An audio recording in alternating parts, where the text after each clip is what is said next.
Hello students, कैसे हैं आप? और हमने लास्ट लेक्चर में पढ़ लिया था, आपको शायद लेक्चर मिल गया होगा, रिप्रोडक्टिव सिस्टम का ही एक पार्ट है जिसमें आपने पढ़ा होगा, गैमेटोजेनेसिस पढ़ा होगा। बट बिफोर द गैमेटोजेनेसिस हमें ये समझना होगा कि रिप्रोडक्टिव सिस्टम क्या है और कौन से ऑर्गन से मिलके बना है रिप्रोडक्टिव सिस्टम, और वो भी हम पढ़ेंगे ह्यूमंस के अंदर। सो रिप्रोडक्टिव सिस्टम जो है वो कुछ ऑर्गन से मिलके बना है। किसी को हम कहते हैं प्राइमरी सेक्स ऑर्गन, जो बेसिकली ऑर्गन्स होते हैं उन्हें हम कहते हैं सेक्स ऑर्गन्स कहते हैं। एंड दीज सेक्स ऑर्गन को हम दो कैटेगरीज में डिवाइड कर सकते हैं। The first category is primary sex organ and the second category is secondary sex organs. So primary sex organs क्या हैं? ये वो ऑर्गन्स हैं जो कि क्या करते हैं, गैमेटोजेनेसिस करके गैमेट्स का फॉर्मेशन करते हैं। So these are the primary organs जो गैमेटोजेनेसिस करके क्या फॉर्मेशन करते हैं, गैमेट्स का फॉर्मेशन करते हैं। अगर हम बात करें मेल की, तो मेल के अंदर प्राइमरी सेक्स ऑर्गन क्या है, टेस्टिस, एंड फीमेल के अंदर क्या है, ovary. Now we talk about, आज हम पढ़ेंगे male reproductive system in human. Okay, so male reproductive human system के अंदर हमने पढ़ लिया था, हम पढ़ रहे हैं कि प्राइमरी सेक्स ऑर्गन जो है, प्राइमरी ऑर्गन्स कौन से हैं, एक ही है, टेस्टिस। एंड सेकेंडरी जो हैं वो क्या क्या होंगे, सेकेंडरी के अंदर आएंगे।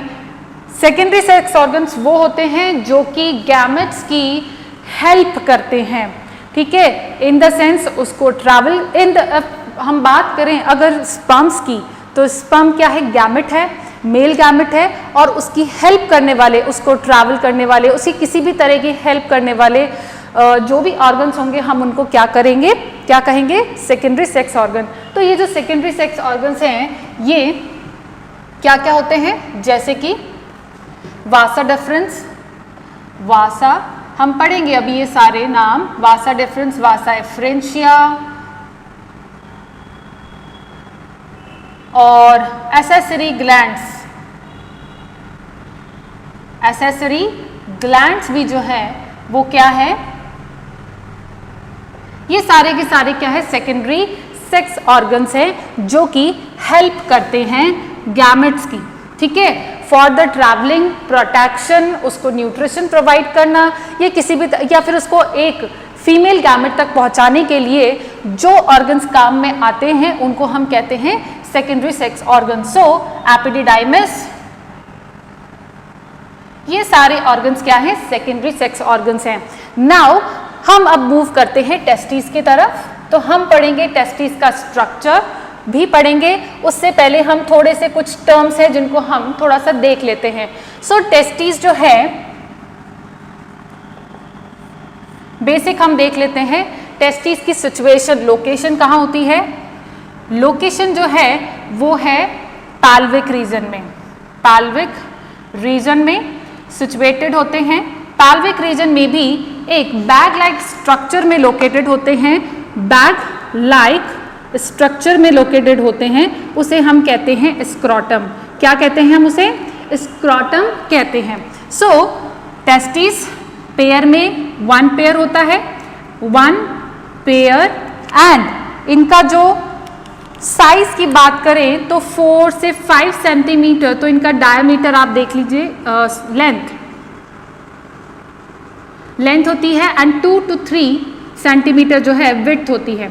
सो ये तो हो गया इसके साइज की बात। वन पेयर होता है एंड लोकेशन कहाँ होती है, पैल्विक रीजन में। बैग लाइक स्ट्रक्चर जो है स्क्रोटम में प्रेजेंट होती है, और ये जो स्क्रोटम है ये कहाँ प्रेजेंट होता है, बेसिकली टेस्टिस जो है वो बॉडी के बाहर, एब्डोमिनल कैविटी के बाहर, बॉडी के आउटसाइड द एब्डोमिनल कैविटी। तो ये कहाँ सिचुएटेड होते हैं बच्चों, ये लोकेटेड होते हैं पैल्विक रीजन में, आउटसाइड द एब्डोमिनल कैविटी में। ओके, और कहाँ पर actual position, bag like structure में एक जिसको हम कहते हैं स्क्रोटम, उसमें लोकेटेड होते हैं। अब हम थोड़ा सा स्क्रोटम के स्ट्रक्चर की बात कर लेते हैं। स्क्रोटम के स्ट्रक्चर में, स्क्रोटम खुद क्या है, एक बैग लाइक स्ट्रक्चर है, लूज स्किन का, कनेक्टिव टिश्यूज का बना हुआ स्ट्रक्चर है, और वो जो उसकी लाइनिंग्स हैं,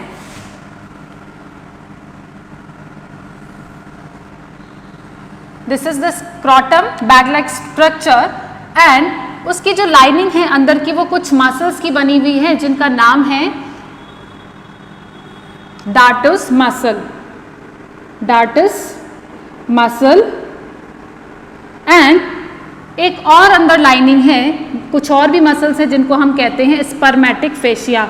आपको सिर्फ नाम याद रखने हैं और कहाँ ये मसल्स प्रेजेंट होती हैं इतना पता होना चाहिए। स्पर्मेटिक फेशिया कहाँ प्रेजेंट होते हैं? स्क्रॉटम की इनर लाइनिंग पर प्रेजेंट होते हैं। ओके, यहाँ पर एक डिवाइडेशन होता है, ठीक है, एक डिवाइडेशन होता है, और ये डिवाइडेशन के दोनों तरफ लेफ्ट और राइट में क्या प्रेजेंट होते हैं? टेस्टीज प्रेजेंट होते हैं। टेस्टीज जो है ये जुड़े हुए रहते हैं ये जो स्क्रॉटम है, स्क्रॉटम कहाँ जाकर के खुलता है? ये स्क्रॉटम एक कैनाल बनाते हुए एब्डोमिनल कैविटी में खुलता है, जिसे हम कहते हैं इंग्वाइनल कैनाल कहते हैं। और यहाँ पर कुछ मसल्स प्रेजेंट होती हैं जिसको हम कहते हैं, यहाँ पर कुछ मसल्स प्रेजेंट होती हैं जो कि इससे जुड़ी हुई रहती हैं। यहाँ पर कुछ मसल्स होती हैं जो ये जुड़ी हुई रहती हैं इसके वॉल से, स्क्रॉटम की वॉल से, स्क्रॉटम वॉल और एब्डोमिनल कैविटी तक ये क्या रहती हैं? कुछ मसल्स रहती हैं। ये मसल अगेन आपको कुछ ये नाम याद रखने हैं, कुछ टर्म्स आपको पता होने चाहिए कि ये बेसिकली किससे रिलेटेड है, ठीक है। इनको हम कहते हैं क्रीमेस्टर मसल। क्या कहते हैं? Cremaster muscles. And cremaster muscle ऊपर जाते हुए, ये जो कैनाल है ये ऊपर जाते हुए कहाँ खुल रहा है? एब्डोमिनल कैविटी में जा रहा है, और एब्डोमिनल कैविटी में जब जाता है तो हम उसे कहते हैं, यहाँ पर एक कॉर्ड बनाता है। कॉर्ड जो है ये मसल्स, ये जो मसल्स हैं ये चारों तरफ ऐसे सिचुएटेड रहती हैं, और ये आगे जाकर के क्या बनाता है? स्पर्मेटिक कॉर्ड बनाता है। सो बेसिकली स्पर्मेटिक कॉर्ड क्या है? स्पर्मेटिक कॉर्ड वो है जो कि यहाँ से, स्पर्मेटिक कॉर्ड में क्या प्रेजेंट होता है? वासा डिफरेंस। यहाँ से अभी हम डिस्कस करेंगे कि वासा डिफरेंस जो है वो कहाँ प्रेजेंट होता है? आउटसाइड दी टेस्टिस प्रेजेंट होता है। तो ये वासा डिफरेंस निकलते हुए बॉडी कैविटी से होते हुए ये कहाँ जाता है? यूरेटर पर जाकर के क्वाइल्ड हो जाता है। ओके, सो यहाँ पर ये यहाँ से निकल करके कहाँ जा रहा है? बॉडी कैविटी से होते हुए यूरेटर तक जाएगा। तो यहाँ से ये क्या जा रहा है? वासा डिफरेंस, ठीक है, वासा डिफरेंस जा रहा है, और यहां से ब्लड वेसल्स जा रही हैं जिसमें आर्टरीज एंड वीन्स बोथ यहां पर आपको देखने को मिलेंगी, और लिम्फेटिक डक्ट्स, यहां पर लिम्फेटिक डक्ट्स भी प्रेजेंट होती है। तो ये सारी की सारी चीजें मिलके क्या बना रही है? स्पर्मेटिक कॉर्ड बना रही है जो कि एब्डोमिनल कैविटी से होते हुए जा रही है, और यहाँ पर जो कैनाल बना रहा है स्क्रॉटम और एब्डोमिनल कैविटी के बीच में, उसे हम कहते हैं इंग्वाइनल कैनाल कहते हैं। तो और यहाँ पर कुछ मसल्स प्रेजेंट होती हैं। क्रीमेस्टर मसल जो होती हैं वो क्या करती हैं? टेस्टिस के साथ भी जुड़ी हुई रहती है, और ये बेसिकली करती क्या है?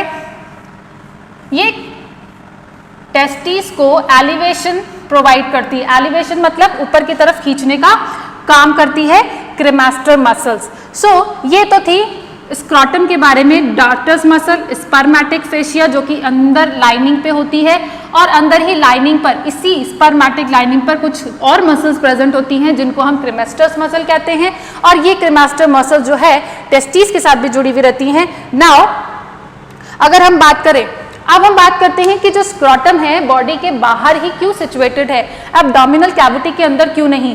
जितने भी ऑर्गन्स हैं, पार्ट्स हैं, रिप्रोडक्टिव सिस्टम अगर फीमेल की बात करें तो वो जनरली कहाँ सिचुएटेड होते हैं? एब्डोमिनल कैविटी में। लेकिन मेल में ऐसा क्यों है?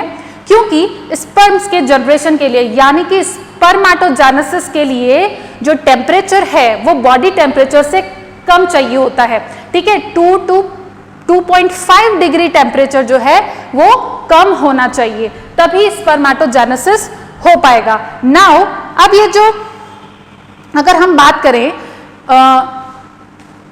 टेस्टिस की बात करें, तो ये जो टेस्टिस हैं अब एम्ब्रियो तक जब डेवलपमेंट होता है एम्ब्रियो का, तो डेवलपमेंट के दौरान ड्यूरिंग द डेवलपमेंट ये जो टेस्टिस हैं, ये इनका फॉर्मेशन कहाँ होता है, इनका बेसिकली ओरिजिन क्या है, एब्डोमिनल कैविटी। क्या है इनका? Abdominal cavity. ये वहीं पर ही रहते हैं सिचुएटेड जब डिलीवरी से पहले 7th और 8th मंथ में ये जो टेस्टिस हैं ये ट्रैवल करते हुए कहाँ आते हैं, एम्ब्रियो की बात कर रही हूँ, एम्ब्रियो के अंदर ही जो टेस्टिस है वो पहले कहाँ सिचुएटेड होते हैं, स्क्रोटम में नहीं होते हैं, एब्डोमिनल कैविटी के अंदर होते हैं। लेकिन before the delivery of the baby 7th और 8th मंथ के दौरान क्या होता है कि ये टेस्टिस जो है ट्रैवल करके कहाँ आते हैं, ट्रैवल करके आते हैं स्क्रोटम में। ओके, तो ये कहाँ ट्रैवल करके आते हैं, स्क्रोटम में आते हैं। अब यहाँ पर एक बात निकल के आती है कि ये तो है जनरल प्रोसेस, अगर किसी का वजह से ये प्रोसेस कंप्लीट नहीं हुआ तो क्या होगा, स्क्रोटम में नहीं पहुंचेगा टेस्टिस, तो वो बॉडी के अंदर ही रहेगा। टेस्टिस इसका मतलब है बॉडी के अंदर ही रहेगा, और बॉडी का टेम्परेचर कैसा होता है, हाई रहता है ना, तो वहां पर स्पर्मेटोजेनेसिस नहीं हो पाएगा। और अगर कोई इलाज नहीं, कोई ट्रीटमेंट नहीं किया गया, कोई सर्जरी नहीं की गई, बिना कुछ किए अगर वो ऐसा ही रहा तो वो क्या बन जाएगा, वो मेल जो है स्टेराइल हो जाएगा, यानी कि अब वो रिप्रोडक्शन में पार्टिसिपेट नहीं कर सकता। सो स्क्रोटम जो है इसीलिए बाहर होता है, बॉडी के बाहर टेस्टिस जो होते हैं स्क्रोटम में प्रेजेंट होते हैं, जो कि बॉडी के बाहर होता है। सो यहाँ पर एक बात निकल के आती है, अगर मान लीजिए किसी भी कारण से ये टेस्टिस जो है स्क्रोटम में ट्रैवल नहीं कर पाए, बच्चा डिलीवर भी हो गया, देन क्या होगा, उस सिचुएशन को हम कहेंगे क्रिप्टोआर्किडिज्म। इसे हम क्या कहते हैं, क्रिप्टोआर्किडिज्म। ये शब्द इंपॉर्टेंट है, ये वर्ड इंपॉर्टेंट है कि अगर मान लीजिए उसको हम कहते हैं, हिंदी में कहते हैं छुपे हुए वृषण, यानी कि छुपा हुआ। क्रिप्टो का मतलब होता है हिडन, है ना, तो ये क्या होते हैं, इस सिचुएशन को क्या कहते हैं, cryptorchidism. If the testis couldn't travel to scrotum, तो उस कंडीशन को हम कहेंगे, क्या कहेंगे, क्रिप्टोआर्किडिज्म। नाउ अब इसको क्या किया जाता है, ठीक भी किया जा सकता है। आज हम इतना एडवांस हो चुके हैं, मेडिकल साइंस इतना एडवांस हो चुका है कि ये तो बहुत छोटी सी चीज है, इसे इजीली क्या किया जा सकता है, सर्जरी के थ्रू इसे ठीक किया जा सकता है। लेकिन ये कंडीशन कब ठीक हो सकती है, जब वो 18 मंथ्स तक का ही हो। 18 मंथ्स के बाद इस सिचुएशन को क्योर नहीं किया जा सकता है, उस सर्जरी को हम कहते हैं आर्कियोपैक्सी कहते हैं। क्या कहते हैं, आर्कियोपैक्सी कहते हैं। एंड ये तो हो गया सर्जरी करके आर्कियो जो टेस्टिस है उसको नॉर्मल अपनी जगह पे अरेंज करता। नाउ अब अगर हम बात करें कि कुछ ऐसे एनिमल्स होते हैं, जिनके अंदर जो सबसे अच्छा एग्जाम्पल है बैल का। बैल क्या होता है, बैल के अंदर क्या किया जाता है, गांव में आपने देखा होगा, कोई भी गांव परिवेश से है या नहीं भी, अगर किसी को पता हो, और या फिर अपने दोस्तों से पूछिए, अपने घर वालों से पूछिए कि जो बैल होती है उसको क्या किया जाता है, वो एकदम कैसी होती है, आदर मतलब आपका सारा काम मानती है, वो जैसे जैसे वो बिल्कुल उत्तेजित एक्साइटेड फॉर्म में नहीं रहती है। वहां पर क्या किया जाता है कि बैल जो होती है उसके स्क्रोटम को या उसके टेस्टिस को क्या कर दिया जाता है, डिस्ट्रॉय कर दिया जाता है। तो डिस्ट्रॉय करने की वजह से वो क्या हो जाती है, उसके अंदर टेस्टोस्टेरोन हार्मोन का रिलीज नहीं होता है, मेल हार्मोन्स नहीं बनेंगे, तो वो क्या होगा, एक्साइटेड नहीं रहेगा, वो हमेशा ओबेइंग रहेगा, हमेशा ओबे करेगा, है ना, अपने मालिक की हर बात मानेगा। सो उसको हम कहते हैं कैस्ट्रेशन कहते हैं, उस प्रोसेस को हम क्या कहते हैं, कैस्ट्रेशन कहते हैं, जिसमें कि क्या किया जाता है, टेस्टिस को डिस्ट्रॉय कर दिया जाता है। ओके, नाउ अब हम बात करेंगे, स्ट्रक्चर की बात करेंगे टेस्टिस के स्ट्रक्चर, इंटरनल स्ट्रक्चर की। अब हमें देखना है, स्ट्रक्चर देखना है टेस्टिस का, इंटरनल स्ट्रक्चर हम देखेंगे। जो टेस्टिस होता है उसके बाहर एक कवरिंग होती है, उसे हम कहते हैं, ये जो कवरिंग होती है ये स्क्रोटम से जुड़ी हुई रहती है, स्क्रोटम की लाइन से जो जुड़ी हुई रहती है, ये स्क्रोटम है और उसकी लाइन से जो जुड़ी हुई रहती है, उसकी लाइनिंग इंटरनल वॉल से जो जुड़ी हुई रहती है, उस लेयर को हम कहते हैं मीजोआर्कियम। क्या कहते हैं हम उसे? मीजोआर्कियम बोलते हैं। ठीक है, यही मीजोआर्कियम ओवेरी में भी प्रेजेंट होती है, ठीक है, जो कि बॉडी वॉल से जुड़ी हुई रहती है। जब हम पढ़ेंगे तब हम और डिस्कस कर लेंगे।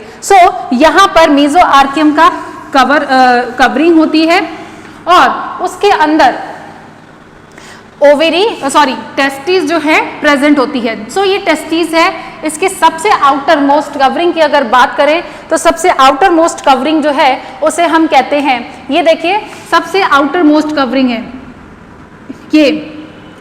ये वाली और ये वाली, ये दोनों मिलके क्या बना रही हैं? एक आउटर मोस्ट कवरिंग बना रही हैं, जिसको हम कहते हैं ट्यूनिका वेजिनाइलिस।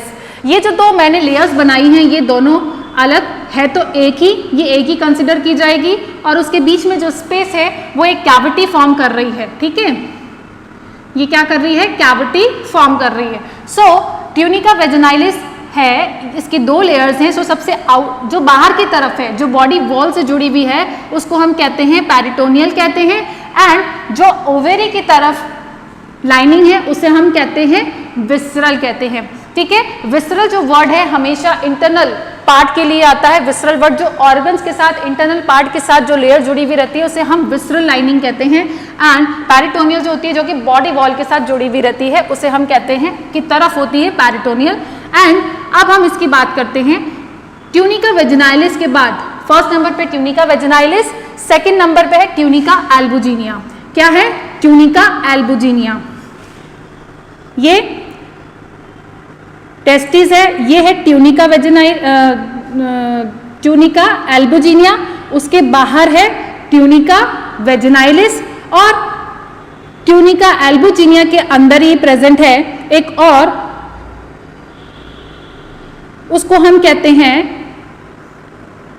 ट्यूनिका वेस्क्युलोसा। तो ये तीन नाम आपको, ये एनाटॉमी है, एनाटॉमी में अभी आप बहुत से नाम पढ़ेंगे लेकिन हम बहुत जनरल पढ़ रहे हैं। ट्यूनिका वेजिनाइलिस, उसके बाद एल्बुजिनिया, उसके बाद tunica वेस्क्युलोसा।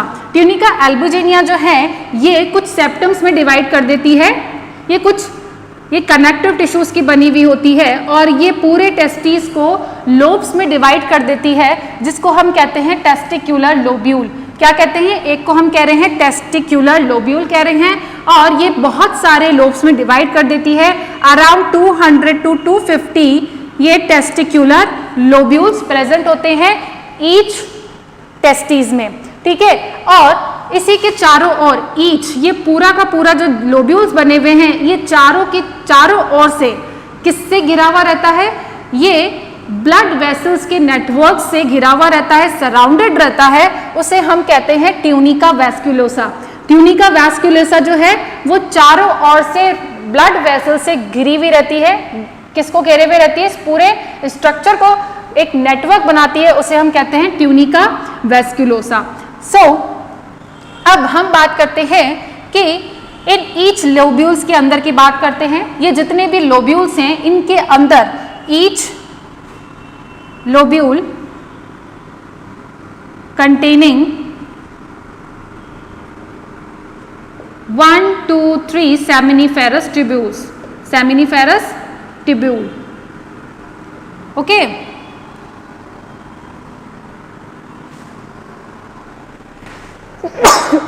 Sorry.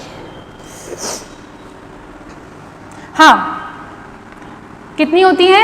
1 to 3 seminiferous tubules. Each lobule have 1 to 3, यानी कि मिनिमम 1 और मैक्सिमम कितनी हो सकती है?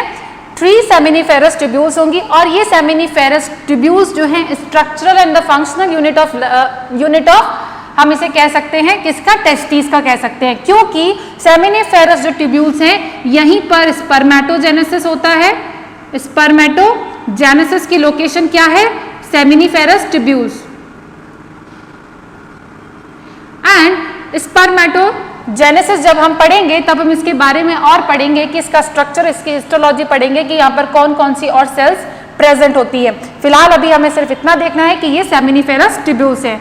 Now each and every seminiferous tubule जो है वो खुलती है कहाँ? एक ये जो टेस्टिस है ये खुद एक सेप्टम जो होता है, यहाँ बीच में एक अगेन एक सेप्टम प्रेजेंट होता है जो कि डिवाइड करता है।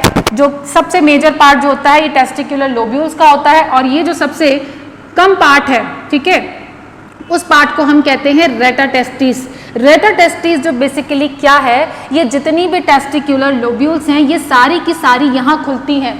टेस्टिकुलर लोब्यूल्स में जितने भी सेमिनिफेरस ट्यूब्यूल्स हैं वो सारी की सारी कहाँ खुलती हैं? यहाँ आकर के कॉमनली खुलती हैं। और ये हमने जो सेक्शन बनाया, ये हमने एक सेक्शन कट किया है, इसलिए हम ऐसे डायग्राम नहीं बता सकते। तो जो हमने ऐसे सेक्शन जब कट करते हैं तो हमें कुछ ऐसा ही स्ट्रक्चर दिखेगा, ब्लड वेसल्स हमें दिखेंगी, ठीक है। ये जो है ब्लड वेसल्स नहीं, ये जो सारी ट्यूब्यूल्स है ये हमें यहाँ पर दिखेंगी। ये ट्यूब्यूल्स का यहाँ पर एक नेटवर्क है, बहुत सारी ट्यूब्यूल्स है। अब आप सोचिए 200 लोब्यूल्स के अंदर मान लीजिए हर एक ट्यूब्यूल में 3 सेमिनिफेरस ट्यूब्यूल्स होंगी तो कितनी हो जाएंगी? 600 सेमिनिफेरस ट्यूब्यूल्स जो होगी वो कॉमनली यहाँ आकर के खुलती हैं और ये कॉमनली इस एक डक्ट में जाकर के खुलती है, कॉमन ट्यूब्यूल में जाकर खुलती है जिसे हम कहते हैं वासा एफ्रेंशिया। सेमिनिफेरस सारी की सारी ट्यूब्यूल्स कहाँ खुलती है? एक प्लेस पर खुलती है, उसे हम कहते हैं, ये सारा सेमिनिफेरस ट्यूब्यूल्स की ट्यूब है, रेटा टेस्टिस बनाती है और ये आगे चल कर के कॉमनली 15 से 20 ये ट्यूब्स होती हैं और ये क्या बनाती हैं? वैसा एफ्रेंशिया में खुलती हैं। ये सारी की सारी, ये यहाँ खुली, ये यहाँ से सारी की सारी वैसा एफ्रेंशिया बना रहे हैं जो कि मैंने ब्लू कलर से डिनोट किया है। नाउ ये ब्लू कलर वाली जो जिसको हम वैसा एफ्रेंशिया कह रहे हैं, ये वैसा एफ्रेंशिया है, ये कहाँ जाकर के खुल रही है? एपिडिडाइमिस में जाकर के खुल रही है। एपिडिडाइमिस वाला जो पार्ट है वो बहुत ही हाईली कॉइल्ड स्ट्रक्चर होता है ट्यूब्यूल्स का और ये जस्ट टेस्टिस के थोड़ा बाहर, टेस्टिस के बिल्कुल थोड़ा सा बाहर होता है ना, अटैच्ड होता है, लेकिन ये बाहर की तरफ होता है। ये काफी कॉइल्ड स्ट्रक्चर है एपिडिडाइमिस का और ये एपिडिडाइमिस जो है यहाँ से लेके ये यहाँ तक सिचुएटेड रहता है। इसको हम 3 पार्ट्स में डिवाइड कर सकते हैं। एपिडिडाइमिस को 3 पार्ट्स में, caput, corpus and caudal. Caput क्या है? हेड रीजन को हम कहते हैं कैपुट, जो कि हाईली कॉइल्ड स्ट्रक्चर है और कॉर्पस जो है मिडिल पार्ट है, थोड़ा सा लेस कॉइल्ड है एंड कॉर्डल जो है वो कैसा है? और भी लेस है और ये नीचे की तरफ है, टेल की तरफ, नीचे है ना, पोस्टीरियर की साइड की तरफ है। नाउ अब ये जो एपिडिडाइमिस में जो कॉइल्ड स्ट्रक्चर है ये कहाँ खुल रहा है? ये अब टेस्टिस के बाहर जाकर के खुल रहा है और ये एक कॉमन डक्ट में खुल रहा है। ये सारी की सारी एक कॉमन डक्ट में खुल रही थी जिसको हमने एपिडिडाइमिस कहा और ये टेस्टिस के बाहर जाकर के अब ये सिंगल डक्ट हो गई जिसको हमने नाम दिया है वासा डेफरेंस। वास डेफरेंस हमने नाम दिया है, ठीक है। ये बिल्कुल टेस्टिस जो है बाहर, टेस्टिस से बाहर निकलते हुए एब्डोमिनल कैविटी, स्पर्मेटिक कॉर्ड से होते हुए, एब्डोमिनल कैविटी से होते हुए ये कहाँ ट्रैवल करके जाती है? ये अब देखिए इधर ट्रैवल करके जाती है, यहाँ से निकल के। ये देखो, ये जो मैंने ब्लू कलर से बनाया है ये क्या है? वास डेफरेंस है और ये बाहर निकल के कहाँ जा रही है? ये अब यूरेटर तक जा रही है। ये यूरेटर तक जाकर के क्या हो जाती है? कॉइल्ड हो जाती है। यूरेटर, ये दोनों, ये तो हमने एक साइड का बनाया है, दूसरे साइड से भी टेस्टिस से वास डेफरेंस से निकल करके दूसरा जो यूरेटर है दूसरी साइड का, वहां पे कॉइल्ड हो जाती है। तो दोनों की दोनों कहाँ जाके कॉइल्ड हो रही हैं? यूरेटर पर जाकर के कॉइल्ड हो रही हैं। नाउ अब यहां पर बात आती है कि ये जो स्ट्रक्चर है वासा डिफरेंशिया जो है ये यूरेटर पर जाके कॉइल्ड होकर के अब ये कहाँ जा रही है? ये अब जा रही है, ये देखो यूरिन सिस्टम, एक्सक्रीटरी सिस्टम का पार्ट है यूरिनरी ब्लैडर। ये यूरिनरी ब्लैडर के नीचे ही प्रेजेंट होता है क्या? Prostate gland. ये क्या है? प्रोस्टेट ग्लैंड जो है वो प्रेजेंट होता है, 5 लोब्स का बना हुआ होता है, ये यहाँ पर प्रेजेंट है, ठीक है, just beneath the urinary bladder. Now ये जो वासा डिफरेंस है, ये वासा डिफरेंस कहाँ जाके खुल रही है, ये अब जाके प्रोस्टेट ग्लैंड में जाकर के खुलेगी। प्रोस्टेट ग्लैंड से होते हुए कहाँ जा रही है, ये यूरेथ्रा में जाकर के ओपन होगी। कहाँ जाके ओपन होगी, अब ये जाकर के कहाँ, देखो ये यहाँ से ब्लू होते हुए ब्लैक हो गई और ये अब कहाँ जाके खुल रही है, यूरेथ्रा में। नाउ अब इम्पोर्टेंट बात ये है कि जब ये यूरेटर से कॉइल्ड होकर के नीचे की तरफ आ रही है, तो ये ब्लू लाइन जहां मैंने खत्म करी है और जहां से ब्लैक स्टार्ट किया है, इसको हम कहते हैं इजैक्यूलेटरी डक्ट कहते हैं, जहां से जो सीमेन है वो ट्रैवल करके, सीमेन क्या होता है, स्पर्म प्लस एसेसरी ग्लैंड्स का फ्लूइड है, उसको हम कहते हैं सीमेन कहते हैं। और सीमेन जो है वो यहाँ से ट्रैवल करके आता है इजैक्यूलेटरी डक्ट में, कुछ टाइम के लिए स्टोर रहता है for the 1 month, maximum amount 1 month तक स्टोर रहता है, और यहाँ पे इसे हम कहते हैं इजैक्यूलेटरी डक्ट। ये इजैक्यूलेटरी डक्ट जो है कहाँ पर जाके खुल रही है, अल्टीमेटली खुल रही है यूरेथ्रा में। सो कुल मिलाकर के वासा डिफरेंशिया आगे चल के इजैक्यूलेटरी डक्ट में कन्वर्ट हो गई। और इजैक्यूलेटरी डक्ट से पहले एक क्या प्रेजेंट होती है, सेमिनल वेसाइकल, जो कि एसेसरी ग्लैंड्स के अंदर हम इसको पढ़ेंगे, और ये सेमिनल वेसाइकल जो है सीमेन बनाने के लिए भी हेल्प करती है, ठीक है। तो ये सेमिनल वेसाइकल 1 पेयर होता है, जिसके बारे में हम आगे पढ़ेंगे। नाउ इसी प्रोस्टेट ग्लैंड के नीचे क्या प्रेजेंट है, बल्बो यूरिथ्रल ग्लैंड प्रेजेंट है,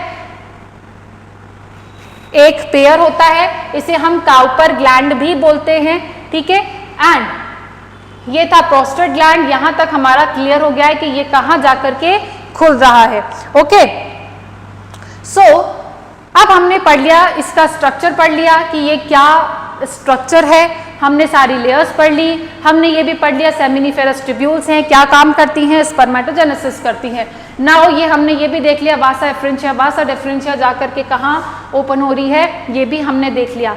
नाउ अब यूरेथ्रा जो है ये कॉमन बात है यूरिनेशन के लिए, और सीमेन स्पर्म के ट्रैवल करके जो है वो यूरेथ्रा से ही ट्रैवल करके बाहर रिलीज होते हैं।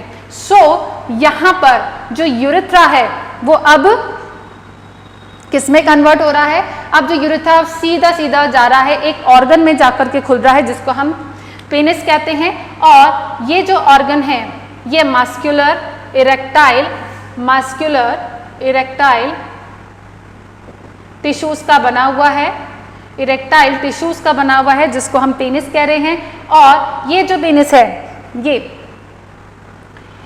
इसमें 3 मसल्स पाई जाती हैं, मस्कुलर टिश्यूज प्रेजेंट होते हैं, उनमें 3 मस्कुलर टिश्यूज का नाम है, एक्चुअली 2 ही होती हैं, एक तो पेयर में होती है और एक सिंगल होती है।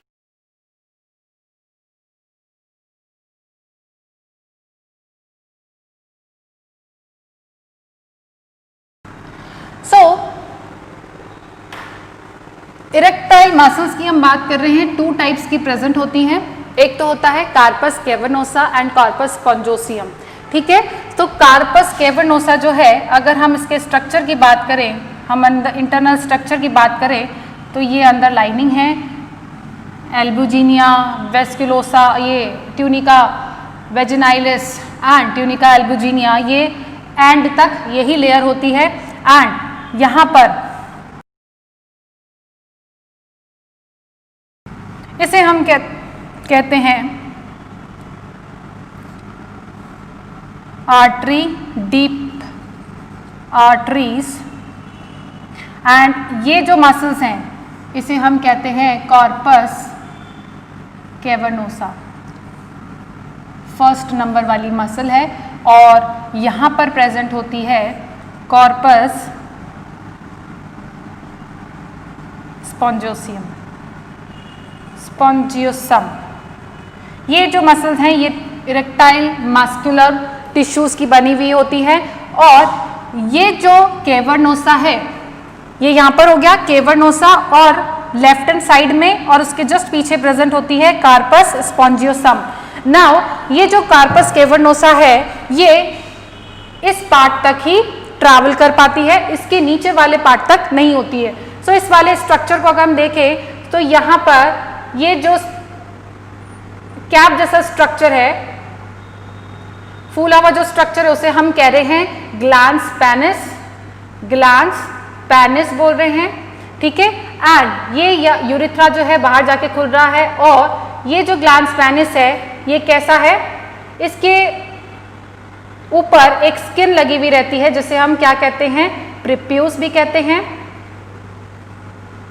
ये बहुत ही लूज स्किन होती है जो कि ऊपर की तरफ कवर किए हुए रहती है, इस यूरिथ्रल ओपनिंग को कवर किए हुए रहती है, ग्लैंस पेनिस को कवर किए हुए रहती है, उसे हम कहते हैं प्रीप्यूस कहते हैं, ठीक है।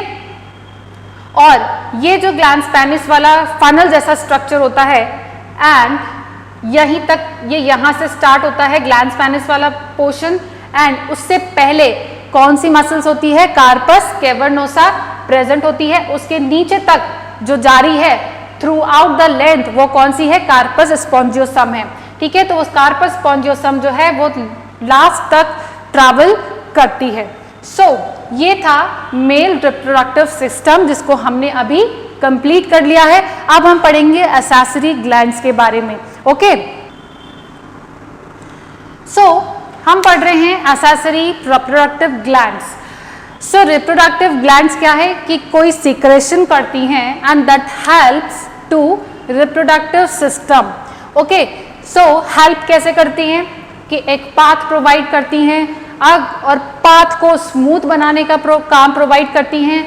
जो स्पर्म्स हैं उसको क्या करती हैं, एनर्जी प्रोवाइड करते हैं, एक मीडियम प्रोवाइड करते हैं, उसका प्रोटेक्शन करते हैं। सो ये सारा जो काम होता है ये एक्सेसरी रिप्रोडक्टिव ग्लैंड्स का काम होता है। नाउ अब हम बात करते हैं सबसे पहले सेमिनल वेसाइकल की, जिसको हमने पढ़ लिया था कि सेमिनल वेसाइकल जो है वो एक पेयर होता है दोनों तरफ, है ना, वन पेयर सेमिनल वेसाइकल। ये सीमेन का 60 to 70% पोर्शन बनाती है, सीमेन का 60 to 70% पोर्शन बनाती है।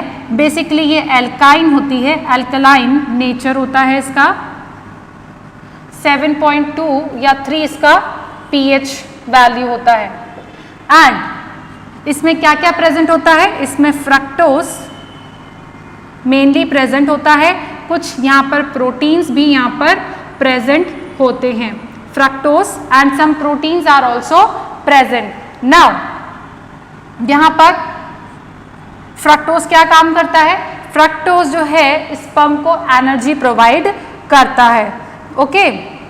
नाउ ये तो हो गया सेमिनल वेसाइकल जो है, ठीक है। नाउ अब हम बात करते हैं प्रोस्टेट ग्लैंड की है। प्रोस्टेट ग्लैंड कहाँ सिचुएटेड होता है, beneath the urinary bladder, and urinary bladder के नीचे प्रेजेंट होता है, 5 लोब्स का बना हुआ रहता है, ठीक है। ये भी एक सीक्रेशन करता है मिल्की स्टिकी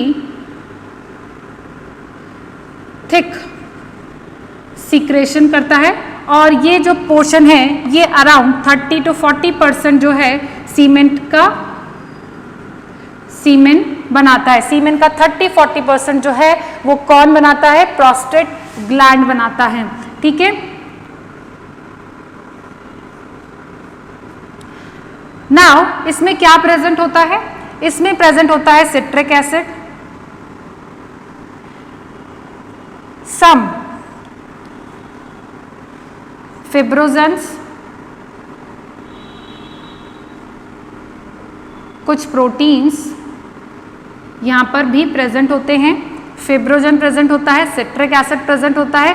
बेसिकली होता क्या है कि ये दोनों के दोनों अपना फ्लूइड जब आपस में मिलते हैं, जब ये, ठीक है ना, ये जब आपस में कंबाइन होते हैं, ये मिक्सचर जब कंबाइन होता है तो क्या होता है कि स्पर्म फ्लूइड जो है वो क्या हो जाता है, जिस फ्लूइड में है स्पर्म एंड जो फ्लूइड है वो क्या हो जाता है, कोएगुलेट हो जाता है।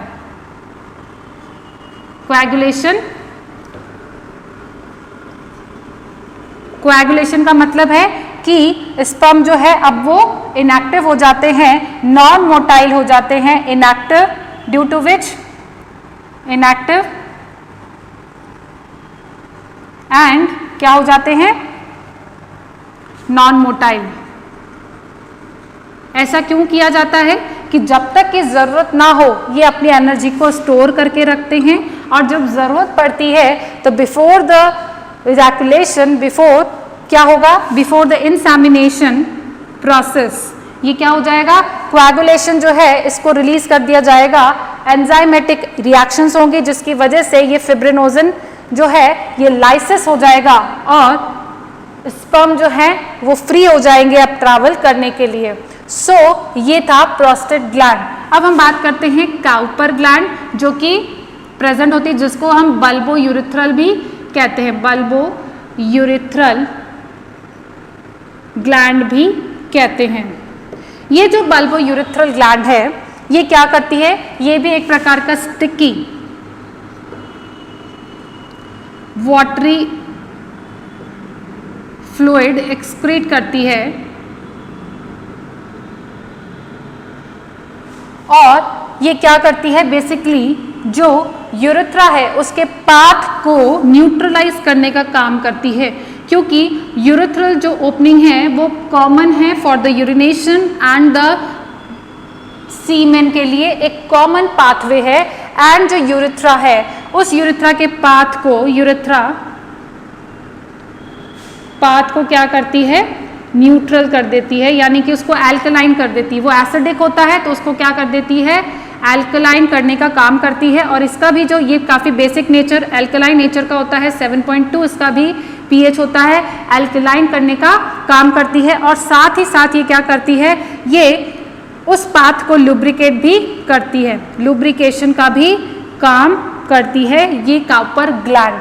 अब हम बात करते हैं पेरिनियल और रेक्टल ग्लैंड की। अगर हम बात करें, ये जो है ये और ये तीनों की तीनों किस में प्रेजेंट होती है, ये मेल ह्यूमन के अंदर प्रेजेंट होती है, लेकिन पेरिनियल और द रेक्टल ग्लैंड है ये ह्यूमन के अंदर प्रेजेंट नहीं होती है, ये अदर मैमल्स के अंदर प्रेजेंट होती है। जैसे कि हम रैबिट की बात करें तो रैबिट में ये प्रेजेंट होती है मेल एंड फीमेल दोनों की तरफ, एक्सटर्नल जेनाइटल्स एंड एनस के चारों ओर ये ग्लैंड्स जो होती हैं प्रेजेंट होती हैं। ये बेसिकली क्या करती हैं, ये जो ग्लैंड है ये फेरोमोन्स का सीक्रेशन करती हैं, और ये फेरोमोन्स जो हैं इसी की वजह से इसको क्या करते हैं, मेल और फीमेल जो होते हैं इंटरकोर्स के लिए अट्रैक्ट करते हैं एक दूसरे को, और वो किसकी वजह से करते हैं, फेरोमोन्स की वजह से। सो ये वाली जो ग्लैंड है ये किस में प्रेजेंट होती है, रैबिट के अंदर प्रेजेंट होती है। बाकी की तीन जो हैं वो किस में प्रेजेंट होती है, ह्यूमन मेल के, यानी कि ये वाली ह्यूमन में प्रेजेंट नहीं होती है। सो ये हमारा यहाँ पर रिप्रोडक्टिव सिस्टम जो है कंप्लीट हो गया। अब हमें थोड़ा सा स्ट्रक्चर देखना है सेमिनिफेरस ट्यूब्यूल्स का। सेमिनिफेरस कल मैंने आपको लास्ट लेक्चर में, अगर आपके पास लेक्चर पहुंच गया है तो अगर आपने देख लिया है तो मैंने वहां पर बता दिया है कि सेमिनिफेरस ट्यूब्यूल का स्ट्रक्चर कैसा होता है। सेमिनिफेरस ट्यूब्यूल्स के इंटरनल स्ट्रक्चर की अगर हम बात करें तो सबसे बाहर जो है कौन सी लेयर होती है, ट्यूनिका प्रोप्रिया। मैंने अभी डायग्राम में बनाया भी था, ग्रीन कलर से उसको डिनोट किया था ट्यूनिका प्रोप्रिया को, ठीक है। ये है सेमिनिफेरस ट्यूब्यूल, और उसके बाहर का जो लेयर है उसको मैंने क्या नाम दिया है, ट्यूनिका प्रोप्रिया नाम दिया है। अब यहाँ पर जो सेल्स प्रेजेंट होती हैं अंदर लाइनिंग की तरफ, वो कौन सी होती हैं, वो प्रेजेंट होती हैं जर्मिनल एपिथीलियम, जो कि क्या बनाती है, डिवाइड होकर के स्पर्मेटोगोनिया बनाती है। और स्पर्मेटोगोनिया क्या बनानी है, प्राइमरी oocyte से सेकेंडरी oocyte। अगर आपने इससे पहले का लेक्चर पढ़ लिया है तो और समझ में आ जाएगा, ठीक है। ये जो स्ट्रक्चर है, ठीक है, यहाँ बीच बीच में क्या प्रेजेंट होती हैं, कुछ बड़ी सेल्स भी प्रेजेंट होती हैं जिन्हें हम कहते हैं, क्या कहते हैं, सर्टोली सेल्स हम जिसको कहते हैं, क्या कह रहे हैं, सर्टोली सेल्स कह रहे हैं। और ये जो मैंने ब्लू कलर से बनाई है ये कॉल्यूमर लंबी सेल्स होती हैं, ठीक है, और ये क्या करती हैं, न्यूट्रिशन प्रोवाइड करती हैं एज वेल एज कुछ हार्मोन्स को भी रिलीज करती हैं, और ये क्या करती हैं, सपोर्ट प्रोवाइड करती हैं टू द डेवलपिंग स्पर्म्स। ये मैंने आपको लास्ट लेक्चर में बता दिया है, फिर भी हम थोड़ा सा यहाँ देख लेते हैं कि ये जो एपिथेलियम, जर्मिनल एपिथेलियम है, ये कैसी होती है, क्यूबॉइडल शेप में होती हैं, ठीक है, और ये क्या होती है, कंटिन्यू डिवाइड होती रहती हैं, क्या होती रहती हैं, डिवाइड होती रहती हैं, और डिवाइड हो होकर ये क्या बनाती हैं, स्पर्मेटिड बनाती हैं, और ये स्पर्मेटिड जो है स्पर्म में कन्वर्ट होकर के ये स्पर्म में कन्वर्ट होकर के ये स्पर्म जो है यहाँ पर सिचुएटेड हो जाते हैं, ठीक है, ये स्पर्म इसी के साथ लगे हुए रहते हैं। इनका स्पर्म का जो हेड है वो कहाँ होता है, सर्टोली सेल के सर्टोली सेल के साइटोप्लाज्म में एम्बेडेड रहता है, ठीक है। ये मैंने क्या बनाई है,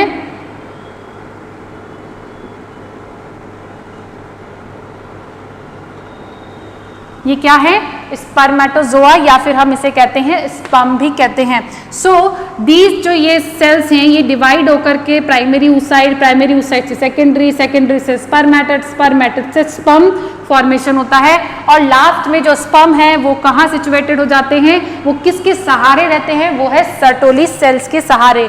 नाउ यहाँ पर ये तो मैंने एक आपको सेमिनिफेरस ट्यूब्यूल बताई है, एक सेमिनिफेरस ट्यूब्यूल्स के चारों तरफ आसपास कुछ सेल्स होती हैं, उनको हम कहते हैं लेडिंग सेल्स कहते हैं, या फिर हम उन्हें इंटरस्टिशियल सेल्स भी कहते हैं,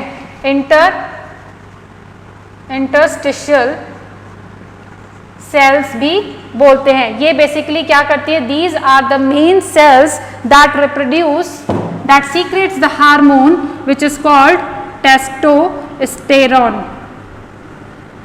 ये क्या बनाती हैं, क्या सीक्रेट करती हैं, टेस्टोस्टेरोन हार्मोन रिलीज करती हैं। सो बेसिकली क्वेश्चन जो है वो यही पूछा जाएगा कि जो मेल, या फिर इसे कहते हैं हम commonly male androgen hormone, androgen को ही हम क्या कहते हैं, टेस्टोस्टेरोन कहते हैं, मेल हार्मोन को टेस्टोस्टेरोन कहते हैं। अगर आपसे कुछ भी पूछ लिया जाए मेल हार्मोन, एंड्रोजन या टेस्टोस्टेरोन जो है वो कौन सी सेल्स है रिलीज करती है, तो वो है लेडिंग सेल्स, और ये लेडिंग सेल्स जो है इनको हम इंटरस्टिशियल सेल्स भी कहते हैं। ओके, सो ये यहाँ पर हमारा कंप्लीट हो गया है मेल रिप्रोडक्टिव सिस्टम। अब हम आगे पढ़ेंगे फीमेल रिप्रोडक्टिव सिस्टम पढ़ेंगे।